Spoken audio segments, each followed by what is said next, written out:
నమస్తే times today news కి స్వాగతం. ముందుగా బులెటిన్ హెడ్లైన్స్. సీతారాం ఏచూరి గారి సంస్మరణ సభలో మాట్లాడుతున్న బీఆర్ఎస్ వర్కింగ్ ప్రెసిడెంట్ కేటీఆర్.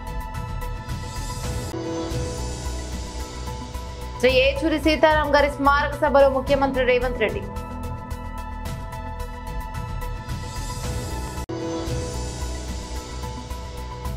ముఖ్యమంత్రి రేవంత్ రెడ్డి గారి అధ్యక్షతన జరిగిన మంత్రి మండలి సమావేశం. బీజేపీ జాతీయ కార్యదర్శి శ్రీ మన్జిందర్ సింగ్ సిర్హా బీజేపీ ప్రధాన కార్యాలయం ఢిల్లీలో విలేకరుల సమావేశం. చూస్తే హైదరాబాద్ లోని రవీంద్ర భారతిలో కాసేపట్లో సిపిఎం జాతీయ ప్రధాన కార్యదర్శి సీతారాం ఏచూరి సంస్మరణ సభ జరగనుంది. కాసేపట్లో ప్రారంభం కానున్న ఈ సభలో ముఖ్యమంత్రి Revanth Reddy, BRS working president KTR పాల్గొనున్నారు. ఉప్పు నిప్పుగా ఉండే ఇద్దరు నేతలు ఒకే వేదికను పంచుకుంటారా అనేది ఆసక్తికరంగా మారింది. ఇద్దరు ఒకేసారి సభకు వస్తారా లేక ఒకరు వెళ్లిపోయిన తర్వాత మరొకరు వస్తారా అనేది వేచి చూడాలి. PCC chief Mahesh Kumar Goud, CPI రాష్ట్ర కార్యదర్శి కూనంనేని సాంబశివరావు, తెలంగాణ జనసమితి నేత ప్రొఫెసర్ కోదండరాం, వామపక్షాలకు చెందిన పలువురు నేతలు సంస్మరణ సభకు హాజరవుతున్నారు. గౌరవనీయులు సభాధ్యక్షులు పెద్దలు సిపిఎం రాష్ట్ర కార్యదర్శి తమ్మినేని గారు, పెద్దలు వేదికపైన ఆసీనులైన గౌరవనీయులు శ్రీ బివి రాఘుల్ గారు, పెద్దలు నాగర్ కర్నూల్ పార్లమెంట్ సభ్యులు శ్రీ మల్లు రవి గారు, గౌరవనీయులైన శాసన మండలి సభ్యులు పెద్దలు కోదండరాం గారు, గౌరవ శాసనసభ్యులు పెద్దలు పూర్వాశ్రమంలో మీతో పాటు కలిసి పనిచేసిన మిత్రులు, ఈరోజు మా శాసనసభ్యులు సోదరుడు పల్లా రాజేశ్వరరెడ్డి గారు, గౌరవనీయులు సహచర శాసనసభ్యులు మాగంటి గోపీనాథ్ గారు, గౌరవ సహచర శాసనసభ్యులు పెద్దలు శ్రీ ముఠా గోపాల్ గారు, అంబర్పేట శాసనసభ్యులు పెద్దలు కాలేరు వెంకటేష్ గారు, వేదికపైన ఆసీనులైన మహామహులందరికీ పేరు పేరున సిపిఎం రాష్ట్ర నాయకులకి, అదేవిధంగా నలుమూలల నుంచి, తెలంగాణ నలుమూలల నుంచి, అదేవిధంగా ఆంధ్రప్రదేశ్ నుంచి కూడా విచ్చేసిన సోదరులందరికీ కూడా హృదయపూర్వకంగా నమస్కారం. కామ్రేడ్ సీతారాం గారికి మరొకసారి మా పార్టీ తరఫున కూడా హృదయపూర్వకంగా వినమ్రంగా వారికి జోహార్లు అర్పిస్తూ, పదవుల చుట్టూ పరిభ్రమించే ఈనాటి రాజకీయాల్లో మరి స్థిరంగా సిద్ధాంతం చుట్టూ నిలబడ్డ నిబద్ధత ఉన్న నాయకుడు గౌరవనీయులు శ్రీ సీతారాం ఏచూరి గారు. ఎప్పుడు ఏ కండువా మారుస్తారో తెలియని ఫిరాయింపుల ఈ కలలో కడదాకా కమ్యూనిస్టుగా బతికిన ఆదర్శ నేత, ఢిల్లీలో వెలిగిన అసలైన హైదరాబాదీ బిడ్డ ఏచూరి గారు. హైదరాబాదీ బిడ్డ అని ఎందుకంటున్నా అంటే మాకు కూడా పూర్వాశ్రమంలో కొంత కనెక్షన్ ఉంది. అదేమంటే వారు చదువుకున్నది ఆల్ సెయింట్స్ స్కూల్లో, నేను చదువుకున్నది దాని పక్కనే రోడ్ యువతల గ్రామర్ స్కూల్లో. అదేవిధంగా వారి తర్వాత నిజాం కాలేజీలో గ్రాడ్యుయేషన్ చేశారు. నేను కూడా కొద్ది కాలం తర్వాత నేను కూడా అక్కడే చేస్తున్నాను. కాబట్టి అందుకే హైదరాబాద్ బిడ్డ అనే మాట వాడతాం. ఓట్ల రాజకీయం వేరు, ప్రజల రాజకీయం వేరు. మేము ఓట్ల రాజకీయంలో వెనుకబడ్డా ప్రజల కోసం జరిగే పోరాటంలో మాత్రం ముందున్నాం, ప్రజల మనసులో ఉన్నామని ఆయన ఒకసారి చెప్పిన మాట నాకు బాగా గుర్తున్న మాట. నాయకులుగా, పాలకులుగా ఉండి పోరాటాలంటే తెలియని వారు ఎందరో ఉండొచ్చు. ప్రజలంటే కేవలం ఓటు బ్యాంకులుగా మాత్రమే చూసేవారు ఇంకెందరో ఉన్నారు. కానీ ఉన్నత చదువులు చదువుకున్న ఒక కుటుంబంలో, స్వయాన మేనమామగా ఒక ఐఏఎస్ ఆఫీసర్గా ఉన్న ఒక కుటుంబంలో పుట్టి అణగారిన వర్గాల కోసం ప్రశ్నించే గొంతుకగా ఎదిగిన వ్యక్తిత్వం చాలా గొప్ప విషయం అని చెప్పక తప్పదు. పోరాటాల నుండి వచ్చిన నాయకత్వానికి ప్రజల కష్టం, సుఖం, దుఃఖం తెలుస్తుందంటారు. అలాంటి వారిలో ఏచూరి గారు ఒకరిని నేను బలంగా నమ్ముతాను. తిట్లు, బూతులు, రోత మాటలు రాజకీయంగా చలామణి అవుతున్న ఈ రోజుల్లో ఏచూరి గారి హుందాతనం ఒక అద్భుత పాఠం భవిష్యత్ రాజకీయ నాయకులకనే మాట కూడా చెప్పక తప్పదు. ఎమర్జెన్సీ చీకటి రోజుల్లో, జైలు జీవితం తర్వాత భారతదేశంలో ఆనాడు అత్యున్నత స్థానంలో ఉన్న శ్రీమతి ఇందిరాగాంధీ గారి ముందు నిలబడి ఒక సామాన్య విద్యార్థి నాయకుడు ఒక్క మాట కూడా తణుకకుండా మీరు రాజీనామా చేయండి అని మాట్లాడాలంటే ఎంత గుండె ధైర్యం కావాలో ఒక్కసారి ఆలోచించండి. రాజ్యాంగాన్ని రాజకీయాల కోసం అపహాస్యం చేస్తున్న ఈ రోజుల్లో నిజంగా రాజ్యాంగాన్ని బలంగా నమ్మిన, త్రికరణ శుద్ధితో నమ్మిన వ్యక్తి Sitaram Yechury garu. Democracy is not just about elections, it is about dissent, debate and the right to question. ప్రశ్నించడమే ప్రజాస్వామ్యం అని గుండెల నిండా నమ్మిన వ్యక్తి యేచూరి గారు. పదవులతోనే కీర్తి వస్తుంది అనుకునేవారు కొందరు ఉంటారు. కానీ పదవులు లేకున్నా ఐడియాలజీ, ప్రజా సమస్యల పట్ల అవగాహన, పనిచేయాలన్న తపన, నిత్యం ప్రజా సంక్షేమం కోసం పనిచేసే ఆలోచన, నిత్యం కొత్తది నేర్చుకోవాలి అనే ఒక అభిలాష ప్రజల మనసులో చిరస్థాయిగా, చిరంజీవిగా నిలబడేలా చేస్తుంది అనడానికి యేచూరి గారి జీవితం ఒక ఉదాహరణగా నేను భావిస్తాను. మా పార్టీలు వేరు కావచ్చు, మా సిద్ధాంతాలు వేరు కావచ్చు. మీరు గతంలో తెలంగాణ రాష్ట్ర ఏర్పాటు విషయంలో భిన్నాభిప్రాయాన్ని ప్రకటించవచ్చు. వారితో నాకు పరిచయం కూడా తక్కువే కావచ్చు. కానీ ఉద్యమంలో వచ్చిన బిడ్డలుగా మా బంధం రక్త సంబంధంగానే ఉంటుంది. తప్పకుండా ఆ భావన మాలో బలంగా ఉంది. బతికున్నంత వరకు ప్రజల కోసం బతకటమే కాదు, చనిపోయాక కూడా తన దేహాన్ని భవిష్యత్తులో ఈ దేశ ప్రజానీకానికి వైద్యం అందించే డాక్టర్లకు ఉపయోగపడాలనే యేచూరి గారి ఆశయం చాలా గొప్పది. వారు గొప్ప మాట చెప్పారు, when democracy is threatened, silence is complicity. అంటే ఒక మాటలో తెలుగులో, ప్రజాస్వామ్యం ప్రమాదంలో పడ్డప్పుడు మన మౌనం అనేది చాలా ప్రమాదకరం అనే మాట వారు చెప్పారు. అందుకే ఆయన స్ఫూర్తితో రాజ్యాంగం అపహాస్యమైన ప్రతిసారి ప్రశ్నిస్తూనే ఉందాం. ప్రజా హక్కుల కోసం చేతనైన పోరాటం చేస్తూనే ఉందాం. ప్రశ్నించే గొంతుకలు అణచివేయబడితే వారికి అండగా నిలబడుతూనే ఉంటాం. అదే మనందరం కూడా యేచూరి గారికి మనస్ఫూర్తిగా ఇవ్వగలిగే నివాళి అని నేను భావిస్తా ఉన్నాను. నమ్మిన సిద్ధాంతానికి ప్రత్యక్ష ప్రసారం. దివంగత శ్రీ సీతారాం యేచూరి సంస్మరణ సభలో పాల్గొన్న గౌరవ ముఖ్యమంత్రి శ్రీ రేవంత్ రెడ్డి చివరి శ్వాస వరకు స్వరాష్ట్ర సాధన లక్ష్యంగా తప్పించిన తెలంగాణ ఉద్యమ దిక్సూచి కొండా లక్ష్మణ్ బాపూజీ వర్ధంతి సందర్భంగా ఘన నివాళి. దేశ రాజకీయాలలో ఒక ప్రజాస్వామిక స్ఫూర్తిని సమయం సందర్భం వచ్చినప్పుడు ప్రజాస్వామ్య పరిరక్షణలో భాగంగా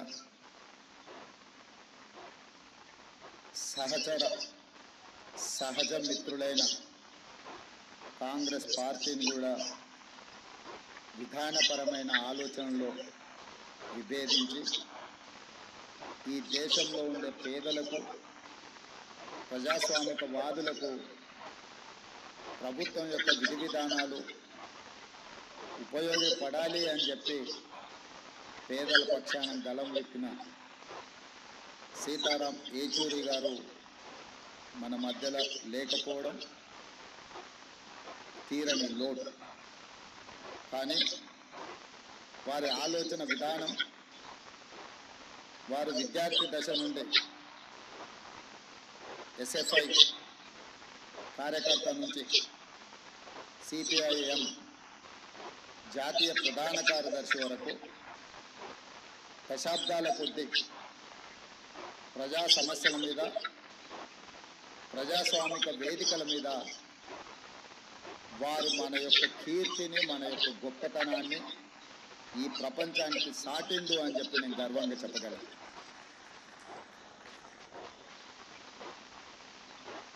వారిని నేను తక్కువ కలిసిన, కాకపోతే పిసిసి అధ్యక్షుడు అయిన తర్వాత ఒక 2 సార్లు కలవడం జరిగింది. వారితో కొన్ని అంశాలు మాట్లాడుతున్నప్పుడు, వారితో మాట్లాడుతుంటే కీర్తిశేషులు జయపాల్ రెడ్డి గారితో మాట్లాడినట్టుగా నాకు అనిపించింది. ముఖ్యంగా మన రాష్ట్రాల నుంచి, మన ప్రాంతం నుంచి జాతీయ స్థాయిలో సిద్ధాంతపరంగా కానీ, విధానపరమైన ఆలోచన విధానంలో కానీ జయపాల్ రెడ్డి గారి సమకాలికులు సీతారాం యేచూరి గారు అని చెప్పి మనం గట్టిగా చెప్పచ్చు. బ్రతుకున్నంత కాలం నమ్మిన సిద్ధాంతం కోసం నిలబడే వాళ్ళు చాలా కొద్దిమంది. రాజకీయాలలో ఉన్న ప్రజాప్రతినిధులు చాలామంది ప్రజాప్రతినిధులుగా ఎదగడానికి ఇచ్చిన ప్రాధాన్యత నమ్మిన సిద్ధాంతానికి ఇచ్చేది చాలా అరుదు. ఆ నమ్మిన సిద్ధాంతం కోసమే ఆఖరి శ్వాస వరకు నిలబడ్డ వ్యక్తి కామ్రేడ్ సీతారాం యేచూరి గారు. చాలామంది నేను ఈ దేశానికి అంకితం, నేను ఈ ప్రజలకే అంకితం అని ఉపన్యాసాలలో చెప్తుంటాను. కానీ ఆచరణలో చాలా తక్కువ. కానీ సీతారాం ఏచూరి గారు బ్రతికున్నంత కాలం ప్రజల పక్షాన నిలబడడమే కాదు, వారి మరణానంతరం కూడా వారి కుటుంబము, వారి పార్థివ దేహాన్ని ప్రజలకే ఇచ్చి ఇతరులకు వారు ఉపయోగపడాలనే విధంగా ఆదర్శంగా నిలబడ్డారు. అంటే నిజంగానే వారి దేశ పేద ప్రజలకు, ఈ దేశంలో అవసరం ఉన్న వాళ్ళ కోసం వారు అంకితమైందని చెప్పి మనం మాట్లాడుకోవచ్చు.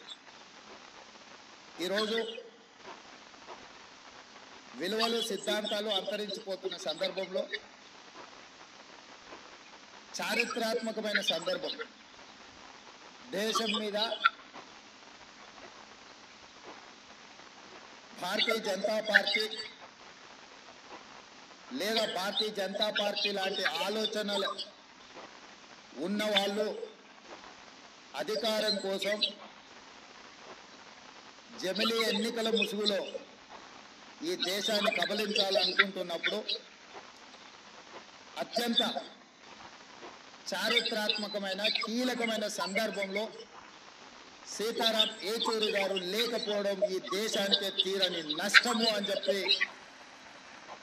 రాహుల్ గాంధీ గారు ఏ ఆలోచన, ఏ మాట అయితే చెప్పిందో నేను 100% ఏకీభవిస్తున్నాను.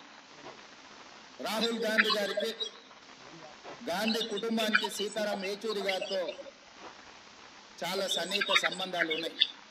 రాహుల్ గాంధీ గారు సీతారాం ఏచూరి గారిని ఒక ఫ్రెండ్గా, ఫిలాసఫర్గా, ఒక సిద్ధాంతకర్తగా బాగా ఇష్టపడ్డారు. వారు చనిపోయినప్పుడు అమెరికాలో ఉన్న రాహుల్ గాంధీ గారు ఈ అంశాన్ని వారే మనందరికీ చెప్పడం జరిగింది. ఈరోజు దేశ రాజకీయాలలో యునైటెడ్ ఫ్రంట్ ఏర్పాటు చేసినప్పుడు జైపాల్ రెడ్డి గారితో పాటు సీతారాం ఏచూరి గారు అత్యంత కీలకమైన పాత్ర పోషించి జాతీయ రాజకీయాలలో ప్రజల పక్షాన నిలబడాలని ఆలోచన చేసినప్పుడు వారు బాధ్యతాయుతమైన బాధ్యతలు నెరవేర్చారు. ఇదే 2004లో ముఖ్యమంత్రి రేవంత్ రెడ్డి గారి అధ్యక్షతన జరిగిన మంత్రిమండలి సమావేశంలో పలు కీలక నిర్ణయాలు తీసుకుంది. తెలంగాణలోని 3 ప్రధాన విద్యా సంస్థలకు ప్రముఖుల పేర్లను ఖరారు చేస్తుంది. హైదరాబాద్ కోటిలోని మహిళా విశ్వవిద్యాలయానికి వీరనారి చాకలి ఐలమ్మ పేరును, తెలుగు విశ్వవిద్యాలయానికి సాంఘిక సాహిత్యోద్యమ నేత సురవరం ప్రతాప్ రెడ్డి పేరును కొత్తగా ఏర్పాటు చేసిన ఇండియన్ ఇన్స్టిట్యూట్ ఆఫ్ హ్యాండ్లూమ్స్ టెక్నాలజీకి స్వాతంత్ర సమరయోధుడు కొండ లక్ష్మణ్ బాబుజీ పేరును మంత్రిమండలి నిర్ణయించింది. హైదరాబాద్ చెరువులు, కుంటలు, నాలాలు ప్రభుత్వ ఆస్తుల పరిరక్షణకు ఏర్పాటు చేసిన హైడ్రాను బలోపేతం చేయడం, వాల్టా చట్టంతో పాటు హెచ్ఎండిఏ, జిహెచ్ఎంసీ, మెట్రో వాటర్ బోర్డుకు ఎప్పుడున్న అధికారులను హైడ్రా కమిషనర్ కు అప్పగించడం, Telangana core urban region ORR లోపల ఉన్న హైదరాబాద్ సిటీ ఏరియా పరిధిలో ప్రభుత్వ స్థలాలు, చెరువులు, కుంటలు, నాలాలని పరిరక్షించే బాధ్యతలను హైడ్రా తీసుకుంటుంది. కోర్ అర్బన్ రీజియన్ లో జిహెచ్ఎంసీతో పాటు 27 అర్బన్ లోకల్ బాడీస్, 51 గ్రామ పంచాయతీలు ఉన్నాయి. వీటిలో హైడ్రా కమిషనర్ కు అవసరమైన అధికారులు కల్పించేలా చట్ట సవరణ కేబినెట్ ఆమోదం. కోర్ అర్బన్ సిటీలోని అన్ని చెరువులు, కుంటల ఆక్రమణలకు గురి కాకుండా సీసీ కెమెరాలతో నిఘా పెట్టి ఇంటిగ్రేటెడ్ కమాండ్ కంట్రోల్ సెంటర్ తో అనుసంధానం చేయడం. హైడ్రాకు అవసరమైన దాదాపు 169 మంది అధికారులు, 946 మంది అవుట్ సోర్సింగ్ ఉద్యోగులను వివిధ విభాగాల నుంచి డిప్యూటేషన్ మీద నియమించుకునేందుకు అనుమతి. ప్రత్యక్ష ప్రసారం. బీజేపీ జాతీయ కార్యదర్శి శ్రీ మంజిందర్ సింగ్ సిర్సా బీజేపీ ప్రధాన కార్యాలయం ఢిల్లీలో విలేకరుల సమావేశంలో ప్రసంగించారు. स्टेटमेंट को चलाया और हमारे देश के अंदर इससे एक बहुत माहौल डर और भय का बना है. हमने नित्यानंद राय जी को आज इन सभी गुरुद्वारा कमेटियों के प्रबंधक साहिबानों ने ये जानकारी दी. मैं धन्यवाद करता हूं नित्यानंद राय जी का. उन्होंने कहा कि सिखों के इस सबसे बड़े बलिदान से भारत की मिट्टी में जो खून है उसी के कारण आज भारत हमारा मजबूत है, सुरक्षित है. सिखों के परिवार का ना तो कोई कल्पना कर सकता है ऐसा सोच रखने की, और अगर कोई ऐसी सोच रखेगा तो उसकी जीभ सड़ जानी चाहिए, गल जानी चाहिए अगर कोई सिखों के प्रति ऐसे अपशब्द बोलता है. मैं मानता हूं राहुल गांधी जी को इस मसले में जो आज गुरुद्वारा कमेटी के लोगों ने सब ने लिखकर कहा है कि आप अपनी स्टेटमेंट वापस लीजिए, आपकी स्टेटमेंट से हमारा बहुत सिखों का नुकसान हो रहा है। मुझे लगता है कि राहुल गांधी जी जरूर सिखों की भावनाओं की कदर करेंगे और अपनी इस जो उन्होंने यूएसए में स्टेटमेंट दी है इसको विड्रॉ करेंगे। धन्यवाद।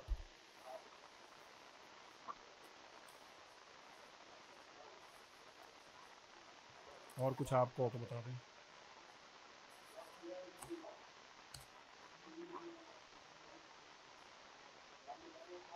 देखिए, आतिशी जी तो एक चेहरा है, मुख्यमंत्री अभी भी वही हैं अरविंद केजरीवाल जी, जिनसे अभी भी हमारे वही सवाल हैं।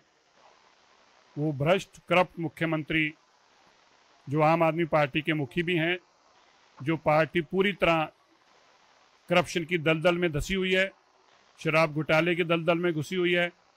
अब तो आपने अरविंद केजरीवाल जी नौटंकी करते रिजाइन भी दे दिया। अभी बता दीजिए ये 2% से 12% कमीशन अपने दोस्तों को क्यों दी? दिल्ली की सरकार का हजारों करोड़ का नुकसान क्यों किया और आपके दोस्तों को हजारों करोड़ का लाभ क्यों हुआ? हम तो यही मांग अरविंद केजरीवाल जी से भी कहेंगे और आतिशी जी से भी कहेंगे और ये भी जरूर उनसे आग्रह करेंगे, आतिशी जी अब आप भी आते घोटाले करने मत शुरू कर दीजिएगा। ये शराब घोटाले का जो जवाब अरविंद केजरीवाल जी को देना चाहिए। उन्होंने क्यों अपने दोस्तों को कारोबार दिया था, क्यों उन्होंने करोड़ों रुपया जो इकट्ठा किया था, इसका जवाब वो दिल्ली की जनता उनसे मांग रही है। धन्यवाद।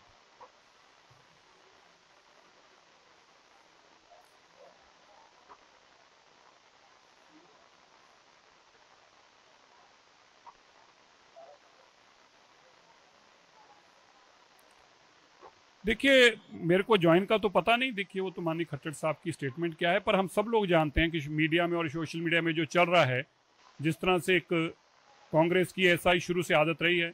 इस कांग्रेस ने बाबा साहब अम्बेडकर के खिलाफ चुनाव लड़ रहा था तो उन्हीं को बुरा भला बोलने लगे थे। इस कांग्रेस का तो आप जानते हैं दलितों के प्रति किस तरह की भावनाएं और ख़ास तौर पर कांग्रेस की और गांधी परिवार की, और यही कारण है कि एक दलित जो है हरियाणा के अंदर किस तरह से उसकी खिलाफत की जा रही है, उसको बार बार बेइज्जत किया जाता है। और इसके चलते उन्होंने बार बार खुद कुमारी शैलजा ने स्टेटमेंट देकर कहा कि हम भी दावेदार हैं, लेकिन उनकी कोई सुनने को तैयार नहीं और उनको दरकिनार किया गया है। हो सकता है इसलिए मनोहर लाल खट्टर साहब ने उनको कोई ज्वाइन करने का दिया, लेकिन इसकी मुझे जानकारी नहीं, वो मुझे जानकारी नहीं, मुझे धन्यवाद। उड़ीसा का सरदार जी,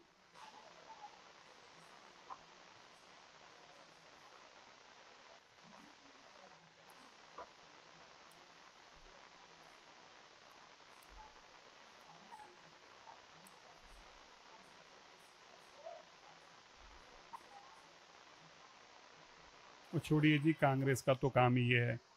पर मेरे को आज बड़ी हैरानी हुई कि सरदार जी को उड़ीसा की चिंता है। मुझे लगा सरदार जी को पंजाब की चिंता ज़्यादा ही होगी, पर अच्छी बात है। लेकिन ऐसा है कि वो तो कांग्रेस की मानसिकता यही रही है, वो बदलेगी नहीं। अगर कांग्रेस के हालात पूछने हों तो आप तो मेरे से बेहतर जानते हैं, ये सब कुछ 1984 में हमने झेला है। जो कांग्रेस आज सवाल पूछ रही है, मैं उनसे ज़रूर कहना चाहता हूँ कार्रवाई होनी चाहिए, सख्त कार्रवाई होनी चाहिए। लेकिन वो क्यों भूल जाते हैं मेरे सिख भाई जो बावर्दी थे, आर्मी की वर्दी में थे, खाकी वर्दी आर्मी की सोल्जर की वर्दी में थे, उनको जिंदा जलाया गया पेट्रोल डालकर। कांग्रेस को ऐसी बातें सवाल करने का अधिकार ही नहीं है। कांग्रेस को केवल और केवल नफरत फैलाने का। చెన్నైలోని ఎంఏ చిదంబరం స్టేడియం వేదికగా బంగ్లాదేశ్ లో జరుగుతున్న తొలి టెస్టులో ఆతిథ్య భారత జట్టు పట్టు బిగించింది. ఓవర్ నైట్ స్కోర్ 81.3తో 3 రోజుల ఆట ప్రారంభించిన టీమిండియా 287 మరియు 4 వద్ద 2 ఇన్నింగ్స్ డిక్లేర్ చేసింది. దీంతో తొలి ఇన్నింగ్స్ లో 227 పరుగుల ఆధిక్యాన్ని కలుపుకుని బంగ్లాదేశ్ కు 515 పరుగుల భారీ లక్ష్యాన్ని నిర్దేశించింది. భారత ఇన్నింగ్స్ లో యువ ఆటగాళ్లు రిషబ్ పంత్, శుభ్మన్ గిల్ సెంచరీలతో కదం తొక్కారు. పంత్ 109 పరుగులు చేసి అవుట్ కాగా గిల్ 119 పరుగులతో నాట్అవుట్ గా నిలిచాడు. ఈ ద్వయం 167 పరుగుల భారీ భాగస్వామ్యం నెలకొల్పింది. ఇక బంగ్లాదేశ్ బౌలర్లలో మెహదీ హసన్ మిర్జా 2 వికెట్లు తీయగా నహీదా రానా మరియు తస్కిన్ అహ్మద్ లలో తలో వికెట్ పడగొట్టారు. ఇక బంగ్లా తన మొదటి ఇన్నింగ్స్ లలో 149 పరుగులకే ఆల్అౌట్ అయిన విషయం తెలిసిందే.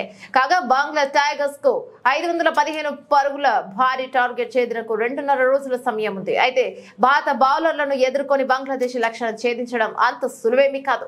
జమ్మూ కాశ్మీర్ కు కాంగ్రెస్ హామీ. జమ్మూ కాశ్మీర్ కు రాష్ట్ర హోదా కల్పిస్తాం. మహిళల గౌరవం మన హక్కులు. ఇంటి పెద్దకు నెలకు 3000 రూపాయలు. స్వయం సహాయక బృందాలకు 5 లక్షల వరకు వడ్డీ లేని రుణం. ప్రతి కుటుంబానికి 25 లక్షల వరకు ఆరోగ్య బీమా. ఇక 30 నిమిషాల్లో సరసమైన ఆరోగ్య సేవ. ప్రతి తహసీల్దార్లలో అంబులెన్స్ లో కూడిన మొబైల్ క్లినిక్. కాశ్మీర్ పండిట్ల పునరావాసం కోసం డాక్టర్ మన్మోహన్ సింగ్ రూపొందించిన ప్రణాళిక పూర్తిగా అమలు చేయబడుతుంది. ఓబీసీ హక్కులు. రాజ్యాంగం ప్రకారం వెనుకబడిన తరగతులకు పూర్తి హక్కులు. మన ఉద్యోగం మన హక్కులు. 1 లక్ష ఖాళీ ఉద్యోగాలు భర్తీ చేయబడతాయి. కాంగ్రెస్ అధ్యక్షుడు శ్రీ ఖర్గే. तो आज मैं यहाँ पर जम्मू कश्मीर में अपने पार्टी के विचार रखने के लिए और इस चुनाव में हमारे जो कार्यक्रम हैं उन कार्यक्रमों को किस ढंग से लागू करेंगे इसका थोड़ा सा मैं इंफॉर्मेशन देना चाहता हूं। और आज बीजेपी जो हमेशा जैसी बातें करती है झूठ बोलने का, तो अभी सिलसिला उसका जारी है। देखिए, हमारे तो 7 गारंटी हमने डिक्लेयर की है। उस 7 गारंटी में आप सबको मालूम होगा कि हमारा सबसे पहला मुद्दा स्टेटहुड का है और जम्मू कश्मीर को स्टेटहुड दिलाने के लिए हमारी पूरी कोशिश रहेगी। हम इसको दिलाएंगे।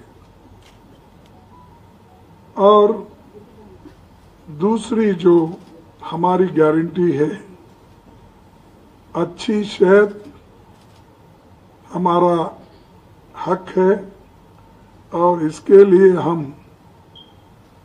3 सूत्री कार्यक्रम में लगा दिए हैं। हर परिवार को 25 लाख का हेल्थ बीमा हम देंगे। 30 मिनट में सस्ती हेल्थ सर्विस और हर तहसील मोबाइल क्लिनिक, हर जिले में सुपर स्पेशलिटी अस्पताल हमारा टारगेट है। और चौथा, महिला सम्मान हमारा वो भी एक बहुत बड़ा कार्यक्रम है। घर की मुखिया को हर महीने 3000 रुपए देने का हमारा वायदा है। और स्वयं सहायता समूहों को 5 लाख रुपए इंटरेस्ट फ्री लोन हम उन ग्रुप्स को देंगे। चौथा जो है, कश्मीरी पंडितों का एक जो हक है और जिसको मनमोहन सिंह जी ने एक योजना तैयार की थी, उसको हम वो रिहैबिलिटेशन का प्रोग्राम हम लागू करेंगे और वो दिला के रहेंगे। पांचवा ओबीसी का हक, संविधान के तहत पिछड़े वर्ग को पूरा हक मिलेगा और जातीय जनगणना जो हम पूरे देश में इसके लिए लोकसभा चुनाव में वायदे किए थे, वो यहाँ पर भी ओबीसी का एक जो हक है और लोगों के कल्याण के लिए ये जरूरी है। और जब हमको सही डाटा मिलेगा और सही आंकड़े मिलेंगे तो हम लोगों को नई योजनाएं और नई जो वेलफेयर स्कीम्स है उन वेलफेयर स्कीम्स को हम लोगों को दिला सकेंगे। यही मकसद है, इसमें कोई द्विधा नहीं है। గాంధీ భవన్ ప్రారంభమైన జిల్లా సమీక్ష సమావేశాలు టీపీసీసీ అధ్యక్షులు మహేష్ కుమార్ గౌడ్ అధ్యక్షతన సమావేశం పాల్గొన్న ఏఐసీసీ ఇన్ఛార్జ్ ప్రధాన కార్యదర్శి దీపాదాస్ మున్షి, ఏఐసీసీ కార్యదర్శి విశ్వనాథన్, మంత్రులు పొంగులేటి శ్రీనివాసరెడ్డి, కొండ సురేఖ, ఎంపీలు, ఎమ్మెల్యేలు, ఎమ్మెల్సీలు, డీసీసీ అధ్యక్షులు, ప్రాయోజక నియోజకవర్గ ఇన్ఛార్జీలు, టీపీసీసీ ఆఫీసర్ బేరర్లు, అనుబంధ సంఘాల బాధ్యులు, మాజీ ప్రజా ప్రతినిధులు. ఎప్పుడు ఏ కండువా మారుస్తారో తెలియని ఫిరాయింపుల ఈ కాలంలో కడదాకా కమ్యూనిస్టుగా బ్రతికిన ఆదర్శ నేత సీతారాం ఏచూరి కేటీఆర్. పదవుల చుట్టూ పరిభ్రమించే ఈనాటి రాజకీయాల్లో మరి స్థిరంగా సిద్ధాంతం చుట్టూ నిలబడ్డ నిబద్ధత ఉన్న నాయకుడు గౌరవనీయులు శ్రీ సీతారాం ఏచూరి గారు. ఎప్పుడు ఏ కండువా మారుస్తారో తెలియని ఫిరాయింపుల ఈ కాలంలో కడదాకా కమ్యూనిస్టుగా బతికిన ఆదర్శ నేత. ఎన్టీఆర్ కొరటాల శివ కాంబినేషన్ లో రూపొందిన దేవర సినిమా ఈ నెల 27వ తేదీన పాన్ ఇండియా స్థాయిలో విడుదల కానుంది.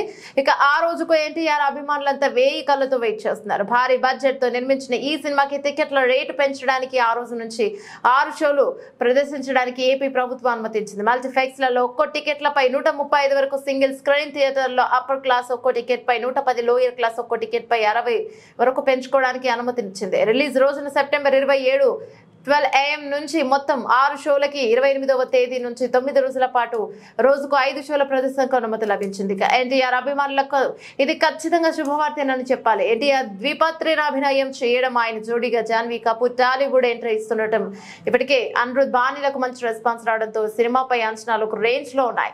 సైఫ్ అలీ ఖాన్ ప్రతినాయకుడిగా నటించిన ఈ సినిమా ఓపెనింగ్ రోజు నుంచే కొత్త రికార్డులను సెట్ చేయడం ఖాయమని ఫ్యాన్స్ భావిస్తున్నారు. సినిమా ఏ రేంజ్ లో దూసుకుపోతుందో చూడాలి. మరి మహిళా కొరియోగ్రాఫర్ పై అత్యాచారం కేసులో జానీ మాస్టర్ జైలుకు వెళ్లే విషయం తెలిసింది. ఈ వ్యవహారంలో జానీ మాస్టర్ భార్య ఆయిషా కూడా అరెస్ట్ అయ్యే అవకాశం ఉందని సమాచారం.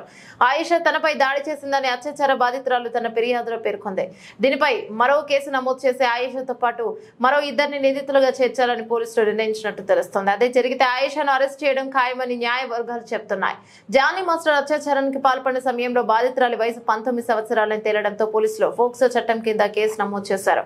గోవాలో ఆయన అరెస్ట్ చేసిన పోలీసులు చెంచల్గూడ జైలుకు తరలించారు. శనివారం ఉప్పర్పల్లి కోర్టులో జానీ మాస్టర్ ని కస్టడీకి కోరుతూ నార్సింగి పోలీసులు పిటిషన్ వేయనున్నారు. 10 రోజుల పాటు కస్టడీకి కోరే అవకాశం ఉంది. రిమాండ్ రిపోర్టుతో పాటు లేడీ కొరియోగ్రాఫర్ ఇచ్చిన 40 పేజీల ఫిర్యాదులోని కీలక అంశాలను పోలీసులు పరిశీలిస్తున్నారు. ఈ నేపథ్యంలోనే జానీ మాస్టర్ లాయర్ ఆయన బెయిల్ కోసం ప్రయత్నిస్తున్నారు. బులెటిన్ ముగించే ముందు హెడ్లైన్స్ మరోసారి. సీతారాం ఏచూరి గారి సంస్మరణ సభలో మాట్లాడుతున్న బీఆర్ఎస్ వర్కింగ్ ప్రెసిడెంట్ కేటీఆర్. శ్రీ ఏచూరి సీతారాం గారి స్మారక సభలో ముఖ్యమంత్రి రేవంత్ రెడ్డి.